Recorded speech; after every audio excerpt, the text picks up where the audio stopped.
Okay, so hello, Jen. Welcome to this new episode of the podcast. Just for everyone out there, I met Jen back in Kathmandu. He's been very influential in my I guess path in connecting more with Mingyu Rinpoche, which I think is a very exceptional teacher out there.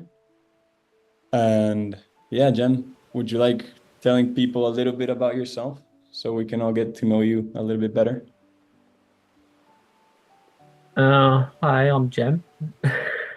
I don't really know what to say about myself. Um, I'm from England and I've met Minju Rinpoche in 2003, and he's been my teacher all that time. And now I'm very fortunate to be in a position where I can uh, talk about his teachings publicly, um, because I run the Joy of Living courses.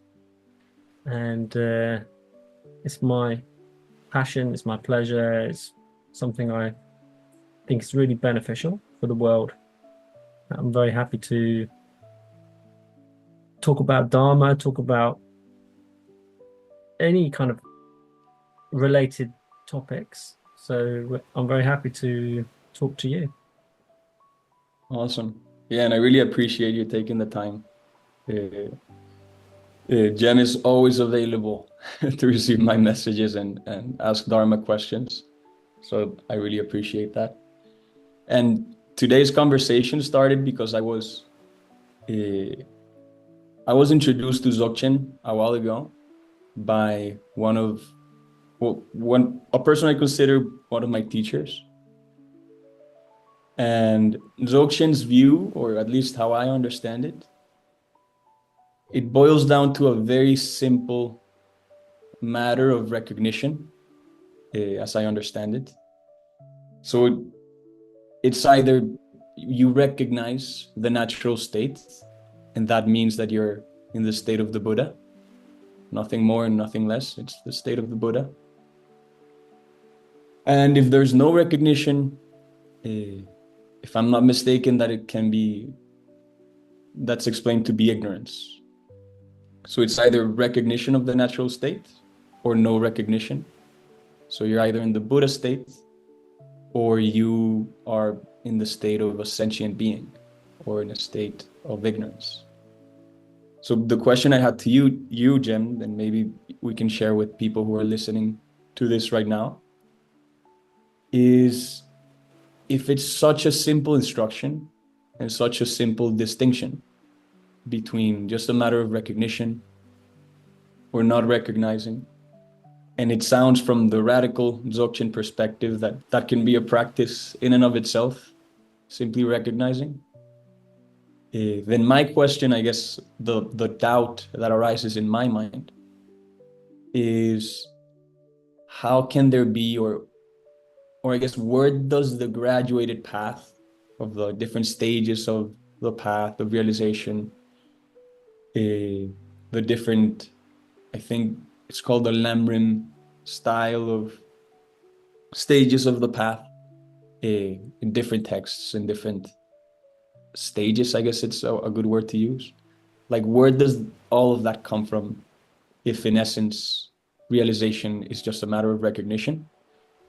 And then maybe if you can share if you think that is necessary or what comes to your mind when I share this doubt that arises in my mind, I guess is the question. Okay, that's a great question. So you mentioned the practice of recognizing nature of mind. And in Dzogchen, that practice is very, very simple. Mm, you recognize it again and again. And then I'm not sure I like the term is simply as you put it, as being either you're a Buddha or you're a sentient being. I think there is a path for everyone. Um, it sounds like you might think that you can be realized just from the first time you practice, and then you're just you've kind of made it at that point. But I don't think that's how it works. I think for everyone, there's a gradual path of gradually glimpsing and then forgetting and then glimpsing again many times over and over and over that um, eventually will stabilize. And that stability is what I would call realization, where the recognition is not lost. So when you recognize, normally everyone has to, like I said, practice it again and again. And there's some kind of doubt that occurs, is this it? And that involves going back over the teachings, reviewing them, hearing them again, contemplating them again, meditating on it. And it's related to the view, the meditation, the application. And you just got to keep doing it. But all these different teachings, including Dzogchen, are available for people of different temperaments. So not everybody's really suited for this style of practice. And at different times, you may be more suited to very different styles of practice. So,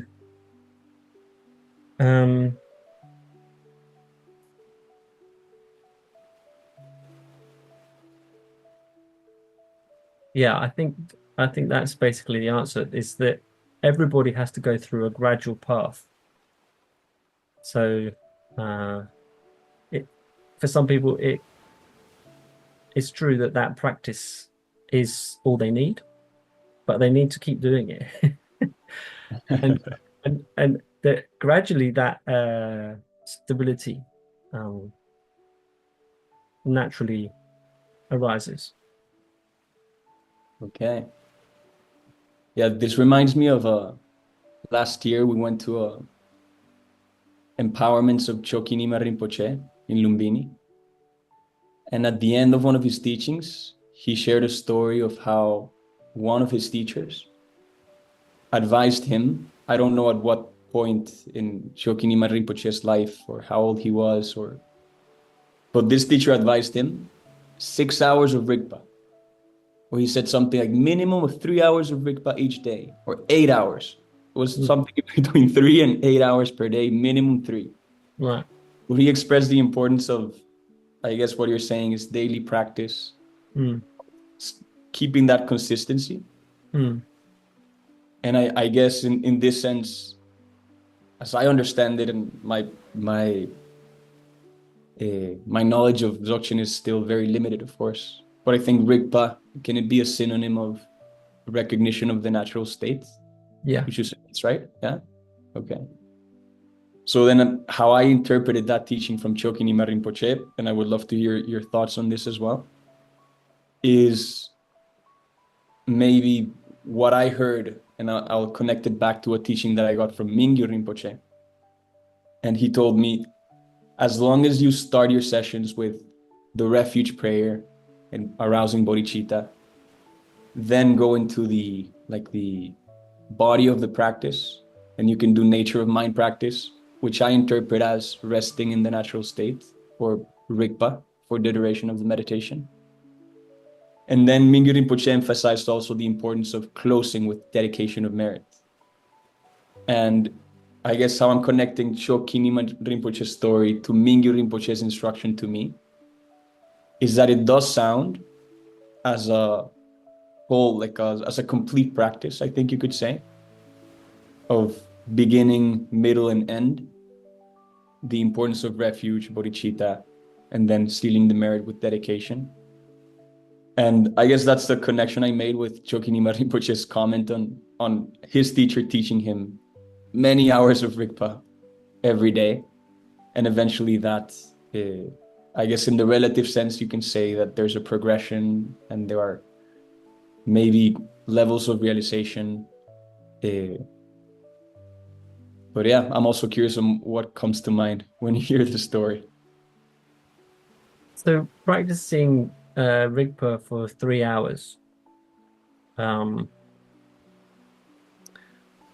it's not that easy. I've tried and I agree. Yeah. So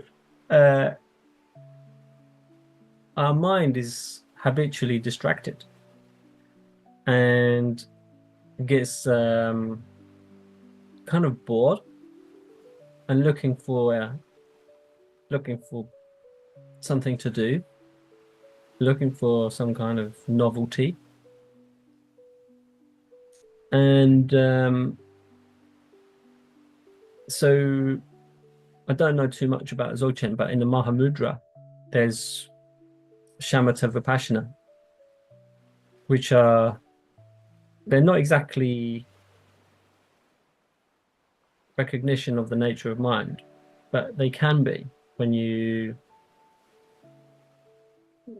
go through the stages and then you look back on them. You can practice shamatha with the nature of mind. Shamatha is like resting or abiding in tranquility, calm abiding. So there's lots of different levels of shamatha that are taught to beginners, because it stabilizes the mind. It brings around a natural kind of concentration or non-distraction. And that's really helpful when you're recognizing Rigpa. You need to be able to just settle and relax. A lot of this nature of mind is just relaxation. And relaxation sounds easy, but for habitual beings like us, we need to learn it. And the methods of training the mind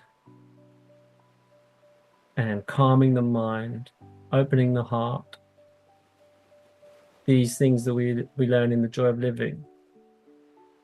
Joy of Living level 3 is the Vipassana, which is analyzing using curiosity and questioning and insight to get different perspectives. They're all aimed at this final goal of just being able to rest, just being able to confidently, naturally be, just to be. To just be, very, very difficult if we're not used to it. If our habit is to always do and do and do and be doing, constantly trying to improve everything, constantly wondering, is this it? Is this not it? How do Now we... you remind me a comment I heard, sorry I interrupt you, from Pak Chok Rinpoche. He calls that he was also like teaching in the context of you first need to learn, or at least need to train the mind to settle, and then you can go into nature of mind practice. Mm. And he called that unsettled state when you try to rest and the mind is simply not there, a spiritual anxiety. He said. Mm-hmm. And he acts out very often with like, I think it's very powerful, his style of teaching, and he acted out like a phase of trying to rest in the natural state but moving his head, like the mind is simply not resting Yeah. with like, yeah. So generally speaking, our minds are wild. They're chaotic. Uh, that doesn't mean we can't recognize the natural state, because the natural state is not affected by the wildness. It's always there, but it's very hard to recognize it, to settle into it, to practice with it. It's very, very hard. Hmm. So that's why we have all these preliminary stages, and that includes visualization practice. It includes deities. It includes mantras. All of these things are methods to gently tame the mind and bring it to that point. Even if you can only manage to do it for 1 second out of 3 hours, because you've Hmm. done all these mantras and visualizations and focusing on the breath or anything like that. You've done all of that just to get to this 1 second where you can rest. Then it was worth it, because without it, you don't even have that. Okay. Yeah, I think that makes a lot of sense. Because that's true. Like often one tries to rest, and as you're saying, the habitual patterns, I guess, are too strong, and the Yeah, mind simply doesn't rest. And I would assume that's where all of those preliminaries and mantra recitations and deity visualizations, yeah, they come into, would you call it taming the mind? Is that the right way to put it? yeah. Taming the mind. Okay. So I've heard that this kind of Rigpa practice is the pinnacle. It's the highest practice, and you Mm. can't get to the highest point without going step by step, uh, unless you've done it in previous lifetimes. But Right. that's still Okay. the same point. And well, in this radical Dzogchen approach, I've heard of this author. He's called Keith Dowman. Mhm. He's a well-recognized Dzogchen practitioner in the West, Yeah, mostly.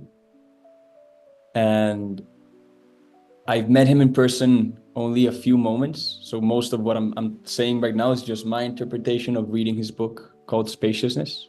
okay. So of course it's very limited, not having the one-on-one transmissions. Mm.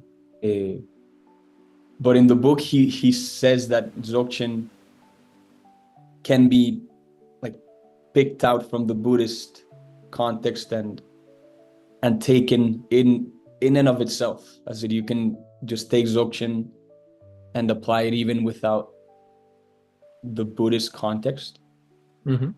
and it doesn't need to be a gradual approach of you go one step, next step, and then in the end you get to the pinnacle of the teachings. Yeah. But again, from my understanding of my interpretation of the way Keith Dowman shares this in his book, is that it sounds like you can bring Dzogchen outside of the Buddhist context, and Mm. that practitioner, I think he states that a requirement is, of course, to have a an authentic teacher Mm. in person transmission. But it sounds like you can start from right from the get-go, like from day one, to practice Dzogchen, and the first step you need is to get recognition of the natural state. Then you get certainty, and then you need to remember. So those three I've heard from this friend I mentioned, I consider to be one of my teachers, who is a student of Keith Dowman. Hmm. And he told me these 3 steps. First, you need to recognize, then you need to gain certainty, and then it's a matter of remembering. And I think that connects back to what you said about consistency in the practice, right? Like you still need to practice every day. It's not like you become a Buddha and you're done. Yeah, I think that uh, is possible. I can't say for sure that it is or it isn't, but these things are really individual. They don't apply to everyone. So for some people, yes, some people, no. Um, I mean, essentially, we're all the same because we all have the same nature, but we're all different as well. We all have different temperaments and obstacles and ways that we need to work. And it's really useful having a teacher who can see a kind of path that would work for us. Mm. Um, Having a teacher, I think, in my experience, is essential. Uh, but again, theoretically, we all have this essence. We might not even be interested in Buddhism, and we might come across a spiritual tradition that's completely separate from Buddhism, and they might contain the same um, result if you just follow that path. Um, it may have no parallels whatsoever with Buddhism, but Mm. um, I think it's definitely possible to recognize the nature of mind in infinite ways. It's not mm, that Buddhism has the only monopoly, Yeah. you know? And Buddhism itself is vast. There's so many different traditions that they say 84,000 teachings, Mm. meaning there's something for everyone. And there's even more, like there's more than 84,000, really, uh, if you include everything outside of Buddhism. Sure. Sometimes you just need to have a lifetime of learning one thing, and that's enough because you're kind of you're still on the path. You're gradually approaching that that practice, and that practice, I believe, uh, is is the closest thing to Buddhahood, is the ultimate mm, direct path to enlightenment, I believe. Uh, because theoretically, it makes sense that that is the the nature of mind for all beings. It's the nature of all reality. It's the nature of all consciousness. Mm. And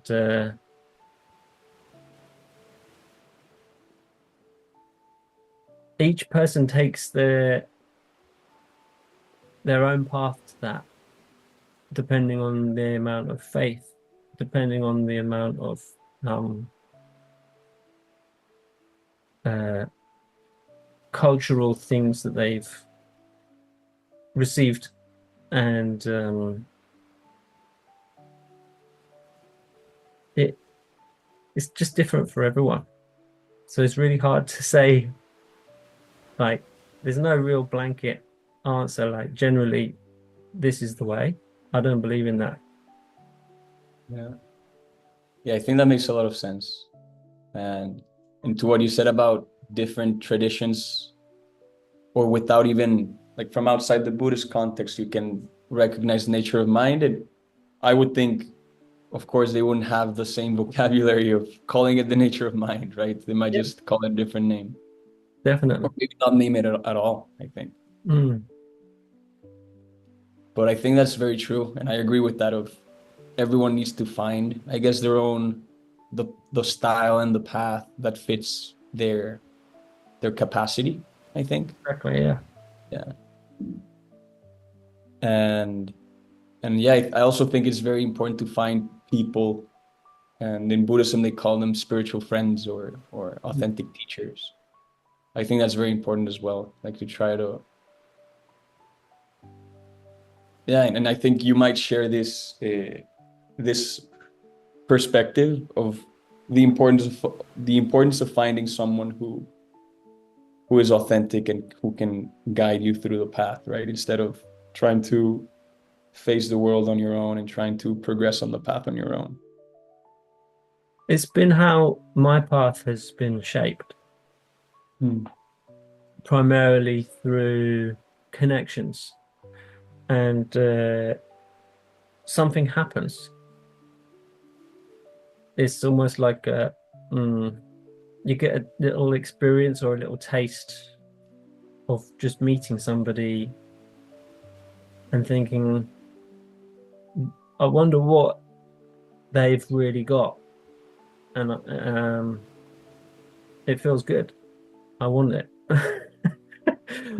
I want that kind of joy or that kind of compassion or that kind of depth or that kind of vision or that kind of realization. And it's very inspiring and uh, it opens a lot of doors. Um, but that is just how it was for me.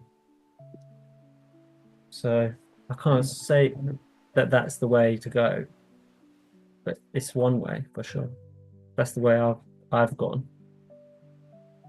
Yeah, and it sounds similar to, like, of course, my experience is much more limited and shorter, I guess, at least for this life. But to me, it's also, I can relate 100% to meeting people with inspiring qualities and just their ways of being. They communicate things even beyond the words they use, just the way they act and the way they behave.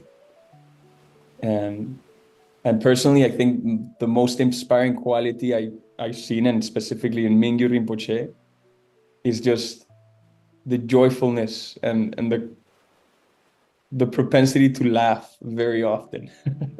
Yeah, If anyone listening to this has gone to a Mingyu, like teachings from Mingyu Rinpoche, he's sitting on, he might be sitting on a throne, but it feels like he's talking to everyone on the same level, laughing all the time, very joyful. And I don't know, I just wanted to share that, I guess, that quality that I think it's important, right? Because I've also heard the Dalai Lama say that the meaning of life is happiness and joyfulness. And he says that if we have a smile, this is me paraphrasing, of course, but if you have a smile, we might as well use it. You know, we have a smile and it's worth using, I think. yeah. Well, following the heart is like following what makes you happy. And when I'm around Minja Rinpoche, even if he's just kind of nearby, I just feel happy. And yeah, his students, they feel like family to me. And yeah, it's a feeling. Hard to put your finger on it, but it's very Hmm. joyful. Yeah, I agree. I feel a similar thing in being around his presence, for Mm, sure. But yeah, and I guess to close this episode out, I know we talked about how uh, there's no one piece of advice we can share for everyone. But if you had to say one piece of advice mm. or a Yeah, or something you would recommend everyone doing, making it as broad as possible, because who knows who might be listening to this right now. But I'm just curious on what you, Jem, would say to people if it's a message of, I don't know, whatever comes to mind. Okay. I would say stay in your heart because you may be on a spiritual path. You may be interested in Buddhism or other religions. You may be doing something completely on your own. Your heart will guide you. That's um, a source, a resource of enormous guidance, wisdom, insight, perception, um, much, much greater than it's given credit for. And it's like a mantra for me, stay in your heart, to just remind myself. Um, it's like an emotional heart center. Not, I don't mean the beating heart necessarily. It's the heart chakra. And to just bring your attention there and listen to the feelings. Sometimes you may get um, kind of flashes of insight, wisdom, um, guidance, intuition. Um, Trust that, and I think that will have good results, no matter who you are. That's wonderful. Stay in your heart. Yeah. Yeah. I think that's gonna stay in my in my heart, I guess, and I'll keep that in mind as well. Hmm. Well, thank you, Jem. I think we're closing off this episode for now, but thank you for joining. And yeah, I hope to see you around soon. And if there's anything else you would like to share, uh, yeah, I invite you to close this conversation off. It's been really my pleasure speaking to you, and I feel honored that you're interested in what I have to say, and happy to do it again soon. So thank you. Thank you, Jem. I'll speak to you soon. All right.